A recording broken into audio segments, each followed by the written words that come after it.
All set, I take it? We finished what we could. Delivered supplies, tracked down escaped animals.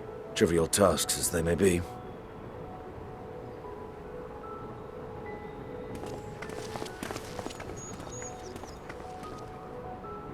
That's enough, don't you think? If there was anything more important still undone, that would be a problem in itself. The vessel is essentially ready for departure. All that remains is to load the final batch of supplies and see everyone on board. Once we've readied the ether burner, that is.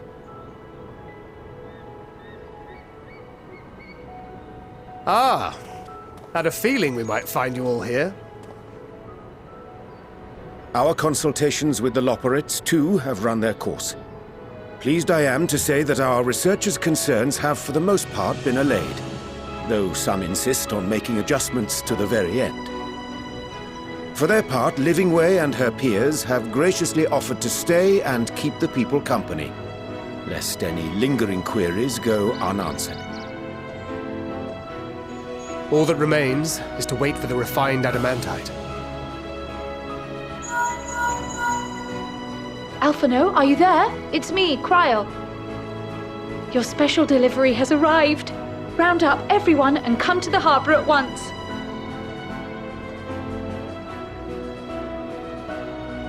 Speak of the devil. Let us go at once.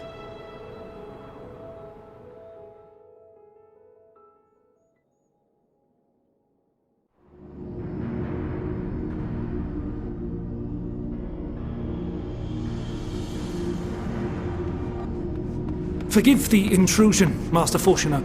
I bring urgent news. A great commotion has broken out in Scholar's Harbor. Your presence is requested, with all speed.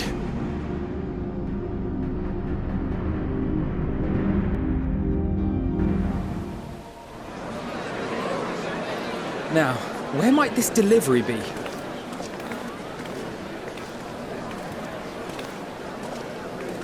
Oh.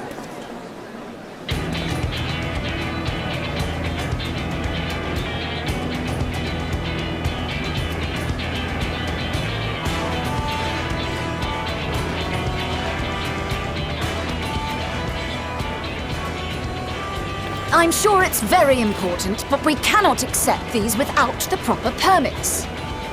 By the 12! Surely, these can't all be.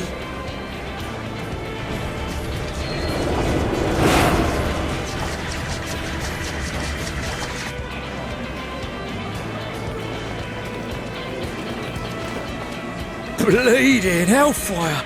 They're bringing them by sea and by air. All these folks in these crates.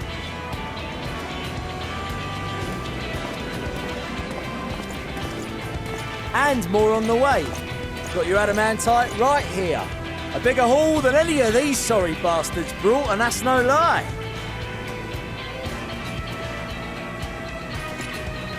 Yes, because you were charged with seeing the shipments from Gridania and Uldar here, along with your own.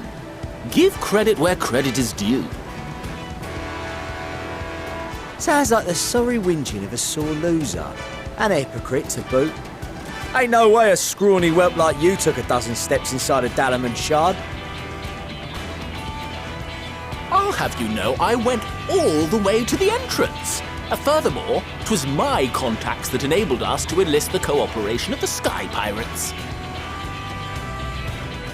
Left you outside so you wouldn't get anyone killed, did they? Well then, credit where credit's due, you did a right fine job sitting on your ass. Take that back.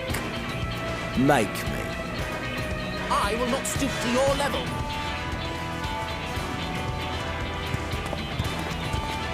My, what a grand welcome party. Hancock and Saraban. We come bearing relics both sacred and Allagan, as well as a few other gifts that may be of help, to be presented with best wishes from the Eastern Alliance.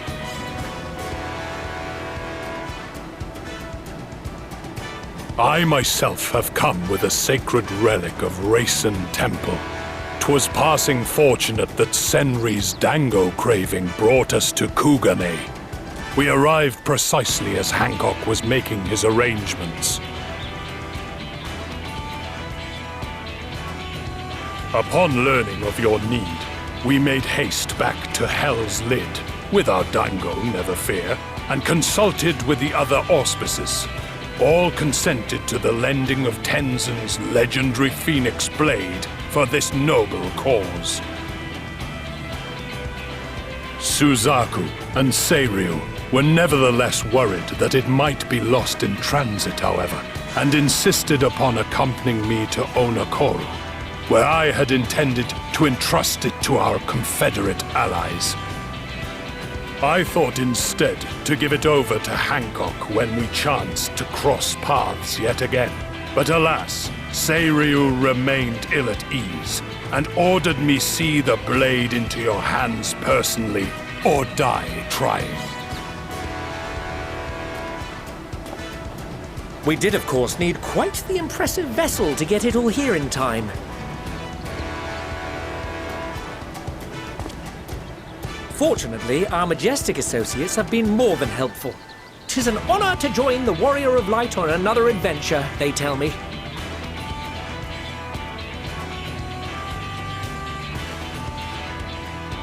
That is all wonderful to hear, but what of the extraordinary cost? I shudder to think of the ransom we must pay for such a bounty.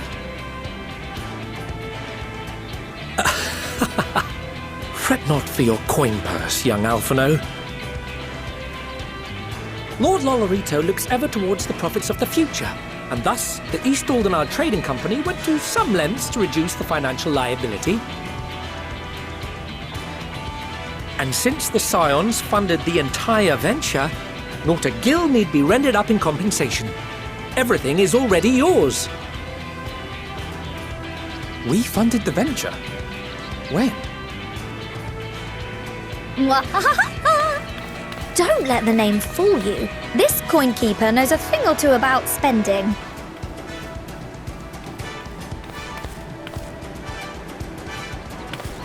When it comes to capital investiture, a sprinkling of gil here and there will not do. You need enough savings to make waves when it really counts, which is why frugality is paramount. We also have the benefit of a generous patron. Generous being rather an understatement. She has supported us from the shadows since the very founding of the Scions. We even had coffers to fill. Mother!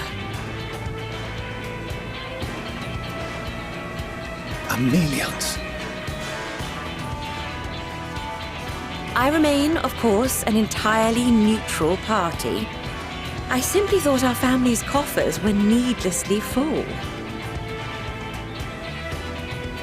We can hardly take them with us on your teeny-tiny toy boat, now can we? And 'twould be a shame to leave all that hard-earned wealth unspent.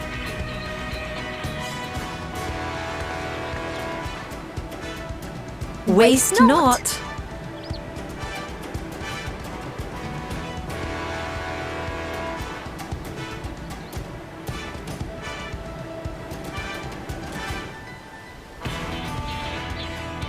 However did you manage so much in so short a time, though? We expected word to reach only a fraction of our allies. Did I not tell you I have my ways? Erenville, you were involved too. I received a letter from Cryo after we parted ways in Labyrinthos. She explained what the Scions were trying to accomplish, and why you might soon require the services of the Gleaners, spread across the world as we are. I pray you do not interpret this as a betrayal of Charlie. I accept that the Forum's aim in pushing us to our limits was to preserve what knowledge we have, and I bear you no ill will for it. Yet, in collecting that knowledge, what I came to appreciate most about our star is that there remains so much we do not know. That is why I chose to help the Scions. to combat the obliteration of those countless undiscovered wonders. I held no illusions that they would be less demanding taskmasters. Though, rest assured, if I had, I would have been sorely disappointed.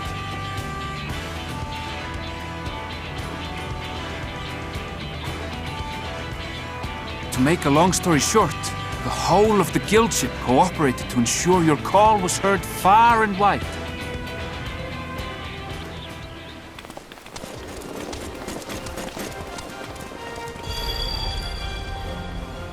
What's this about a ship that can fly to the moon? And why didn't you mention it sooner? The one time you don't beg my aid, your problem's a bloody ship that can fly to the moon! Sid! You brought the team! Of course! Garland Ironworks' finest. You need only point us towards my new favorite ship. Oh, I nearly forgot. We stopped by Whirlid before coming here and picked up a package from Gaius. He's still of the mind that actions make for better penance than words, contrite or otherwise, so we offer none of the latter.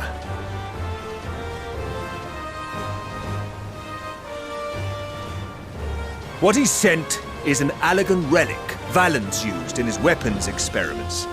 Has a fair bit of refined adamantite in it, too.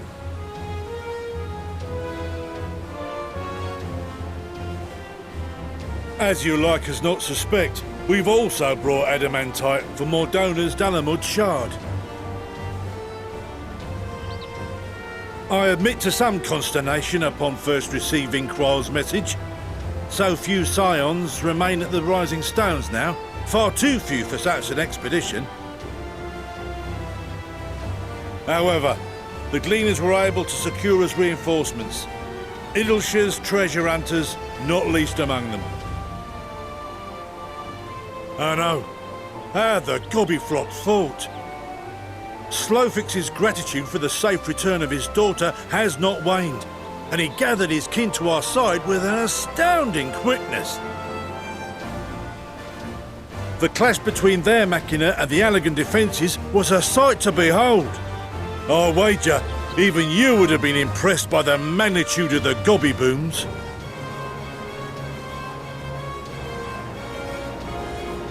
Fascinating as all this is, I fail to see how it explains your presence here.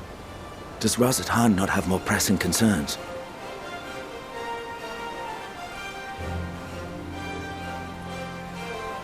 We do. Yet averting the final days would be the most expedient solution. That, and I am indebted to you.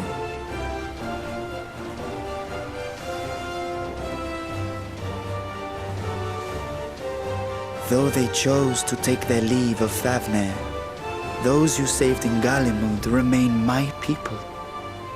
My gratitude is beyond words. 'Tis appropriate that I aid you in kind. If in the doing we bring salvation to others of this star, so much the better. You will recall that I spoke of my father, Midgard Summer, and his journey across the great expanse. As he traveled betwixt the stars, his resplendent scales drank of the ether in those nigh empty surrounds, and imparted to him the strength to persevere. Thinking they might further your cause, I called out to my kin for consent. Ashdaya's answer was silence, as ever. Tiamat and Chris-Velgre, however, responded favorably to the suggestion. My sire, too, stirred from his slumber long enough to speak and say, "Very well." Thus have I brought you his own worm scales. Fit them to your purpose, and seek a worthier fate for us all.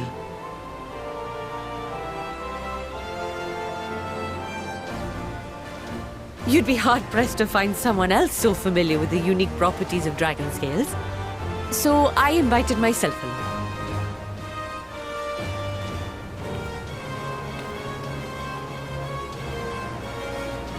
Look at me, this is so unbelievable. I've gone right back round to believing it again. Forget a 6% gain in efficiency. With all these goodies, we could get 7, no, 10, no, 14 bleeding percent. Think of how far we could go. What we could do with that much power. What we could blow up. If Kokol is duly convinced, then it must be true. In which case, the Scions' end of the bargain has been fulfilled. Would you not agree?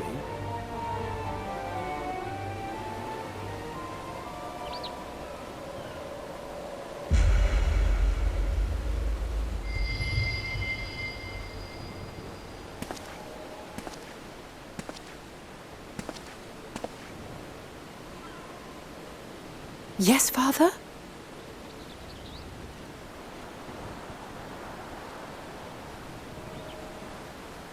I know not what you seek of Hydaelyn, nor for what purpose you would take command of our ship. Yet this much is certain. To do so will be to dictate the fate of this star and the lives upon it. The lives of each and every creature, in their magnitude and their fragility. Do you understand? And are you prepared? We have seen and we have felt how much each life shapes this world. And so we are determined to abandon none. We understand what is at stake, and we are prepared to bear this burden.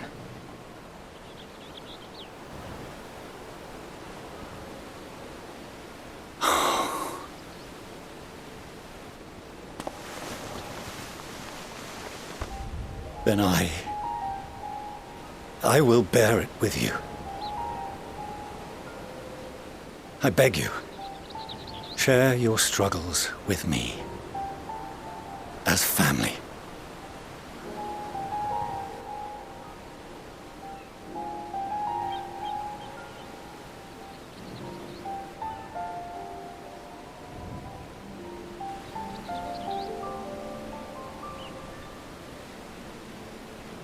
You grasped my fingers with such tiny hands the day you were born.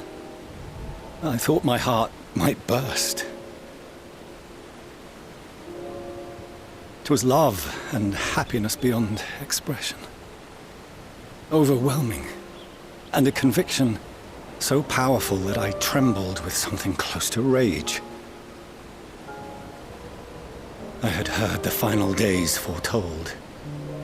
I swore to myself then and there that I would not let them steal your futures.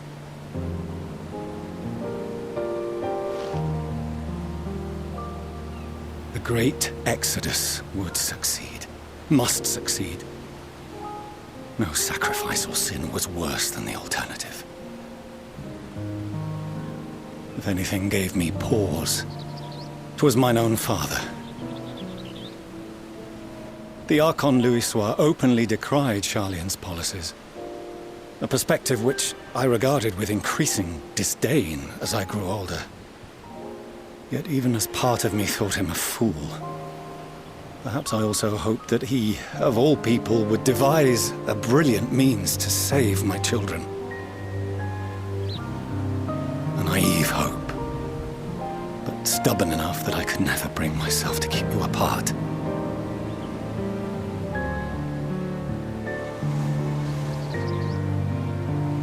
No, that was his doing, when he perished at Cartano. As we pulled that twisted slab of Dalamud from the sea, I remembered the warmth of your newborn touch.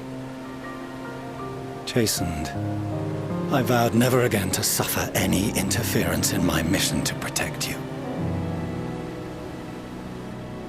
No matter that you yourselves wished otherwise. Detest me, fight me tooth and nail, I would suffer it, and more. and be satisfied so long as I could force you onto the ship.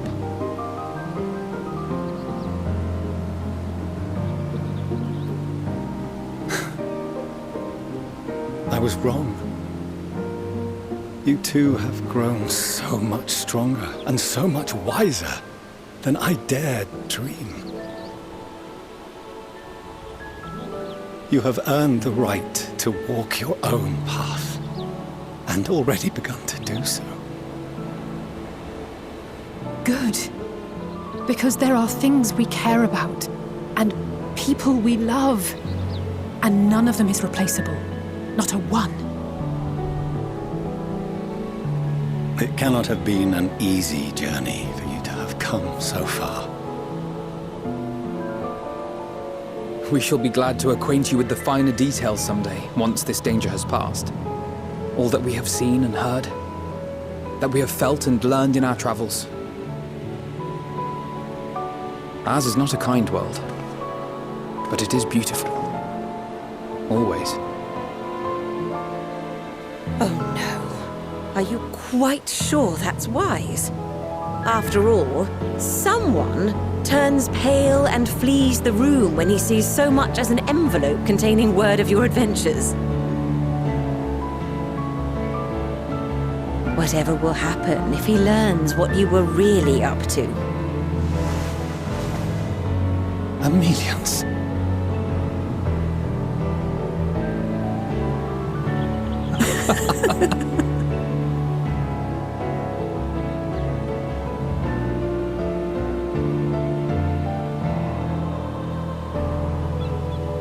Though I have wronged my children most gravely, I owe you an apology as well.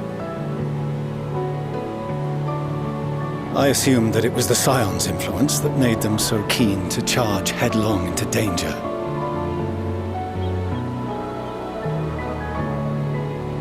Yours, in particular. I see now that said influence instead brought them together with the many fine people gathered here today.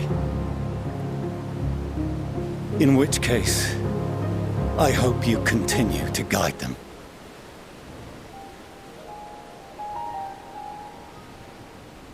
If we've finished loitering about the harbour, might I suggest we put our plans into motion? People are beginning to look confused. Perhaps you can spare a few words ere they resume the tedious lugging of cargo. You have no small number of friends and admirers here after all.